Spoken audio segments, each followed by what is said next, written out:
Thank you very much. Yes, great cast of the day, by the way. I am here with Fabi, the one and only, the gatekeeper. You got cheers from the audience. So this is your first LCS match. How did it feel to play on stage like this? It was actually pretty nerve-wracking. Well, game 2 especially, but game 1 I felt good. Like, it didn't feel as nerve-wracking until it actually got to game 2. But I actually enjoyed playing on stage. It was fun. That's good. So what was, I saw, first of all, your teammates kind of photobombed you a second ago, and everyone was like crowding around you, hugging you at the very end there. Piglet was up there with a big smile on his face. So what's it like playing with Liquid when you're also on TLA and you're kind of bouncing back and forth? I mean, there's a lot to learn from both teams, which is mainly why I like enjoy doing this. Like, sometimes going 1 week here, 1 week there. Like, there's more to learn from both teams. Like, not just one. It gives us that much more like of an experience, I guess. You know, I want to see how I would do on stage. And you got that opportunity. I know yesterday Loco tweeted out like, hey, Fabi wanted to have a chance to play on the stage. Here he is. You know, it's not like Piglet's bench or anything. So you know, kind of tell me sort of what had that sort of happen? Why was that choice sort of made to finally give you a chance? It was mainly because I want experience on the stage. You know, I've been playing a challenge for maybe like 2 years or so, and I never really got time to actually, you know, play on the stage. So I asked them, they let me, and it was fun. It definitely was. So how did it feel then? I mean, you said you were nervous, whatnot, but do you feel like you put the right foot forward? Do you feel like you played well enough? You wish you did more? What'd you feel after the match? I wish I was like less nervous for game 2. I felt good game 1, but overall, I probably just want to feel less nervous around on the stage. You know, more games would probably do that. But yeah, that's my main thing right now about it. Yeah, sure thing. Practice definitely would help. But Fabi, congratulations. 2-0 victory. Definitely doesn't suck. So thank you very much for the interview. Good luck with the rest of the season. And now we're going to throw it over to the analysts to talk about that a little bit more.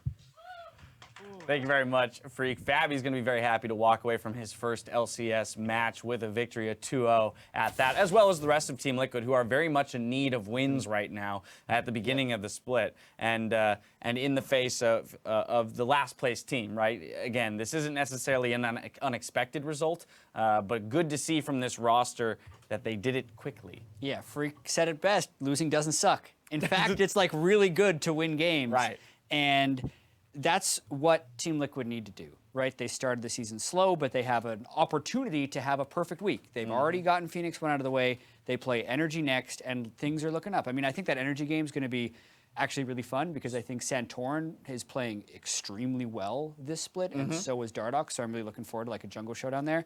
But just to get back to Team Liquid, like, they took care of business. They did what they needed to do. Yeah, absolutely. So let's dive into it just real quick. I mean, in that 2-0, this victory here came as quickly as the first one did, if not even a little bit faster and a little bit more dominant. We saw that early lane swap come out, and again, Phoenix1 still seem to be plagued by some issues around macro game where they're slow in that lane swap. It then forces a beautiful turret dive bot lane out of Team Liquid, and as we pull that up, we'll run through it. But 3-0 at 5:15 into the game, hard to come back This from. is exactly what you want to do against a team that is not as practiced as you are. Dardoch, they already had a lead in the lane swap, but he jumps in early on Elise. They had the turret aggro on Matt initially, and then a switch to Elise, which is actually more than you could ask for. Like, it's the absolute perfect turret bouncing, so that's why when the teleport comes in, they essentially get 3 kills while only having to put 4 people down there, and that could not have gone better.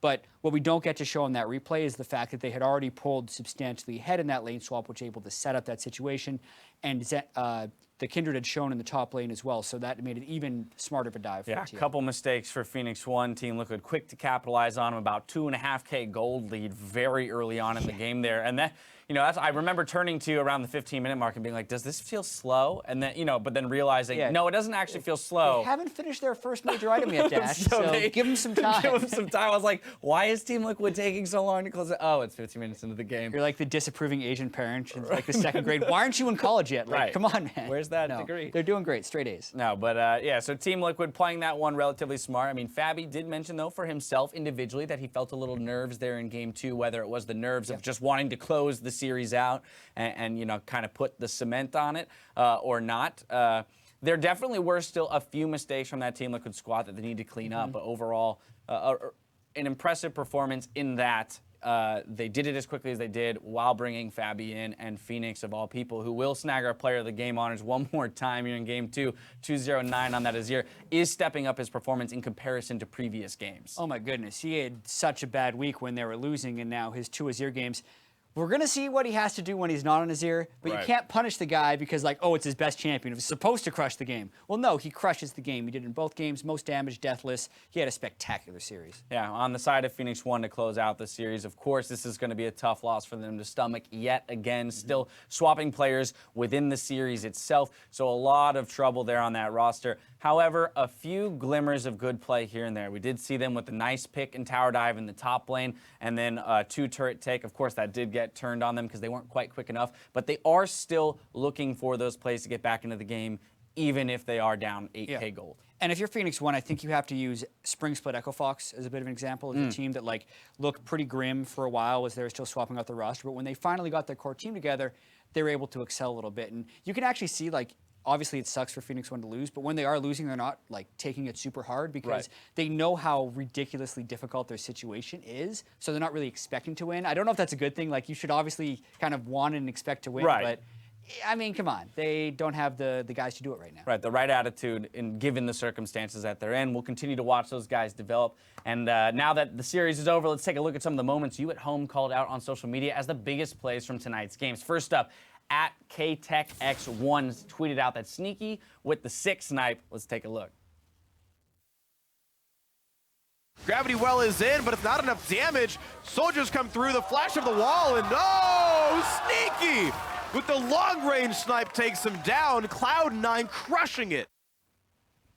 I mean, so really that was, as you mentioned, the first kill that Sneaky picked up in that game, very much the gold he needed to kind of get rolling on that Jhin and be a threat. Yeah, and earlier on in that play, we were kind of commenting on how fast Bjergsen was because he ghosted and he also had the double upgrade on his X course, so he was just like zooming around. And when he flashed over, like, wow, I can't believe he got out of... Wait, no, he's dead. No, because he was going so fast, the camera like barely caught him, and then Sneaky obviously had him in his sights. Yeah, in live, Sneaky's completely off stream. So I was like, how did he die? To Jhin of all people. You get the replay, you see that there he is. Mastery that champion. He has put in an insane amount of hours on that champion. I remember seeing him stream it on, hours end. First major Jhin adopter for sure. Yeah, absolutely. Well, then a tweet from Lol Brada from game 3 of that series. That Shurima shuffle by Bjergsen was amazing.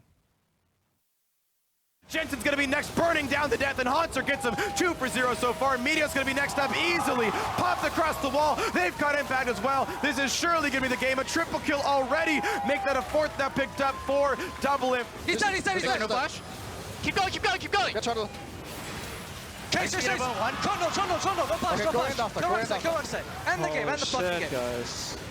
That was great. That was a great capper to the moment. Yeah, the most like crazy thing about Azir is you and I talk about it when we watch Azir lane. We're just like, man, that looks so obnoxious to play against. Right. I wish I could do that. Because like when you watch someone who's like really good at Azir, it's like, man, it's so easy. Why would not everyone do this? And then you try and pull it off in game, and it's like impossible. Right. So it's always impressive to watch the best players and how smooth they are in executing. I was going to say, they're so fluid. And that was a moment where you look at it and you go, well, okay, if Meteos and Impact can get out of this along with Bunny Fufu, and they've got 3 up with Baron, maybe they keep themselves in the game. Bjergsen just removes all hope from the equation with a very quick thinking ultimate.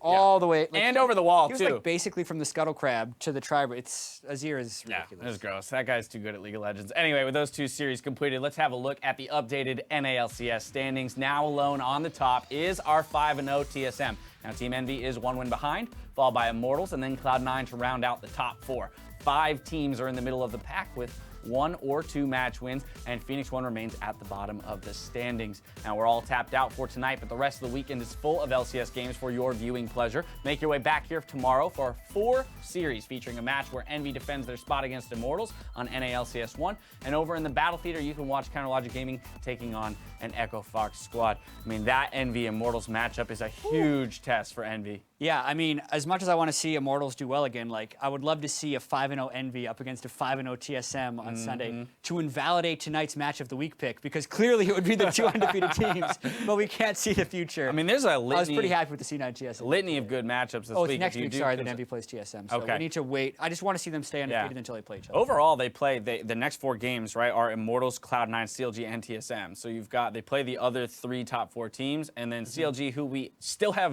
expect a lot out of that team, even though they haven't necessarily put up the numbers quite yet.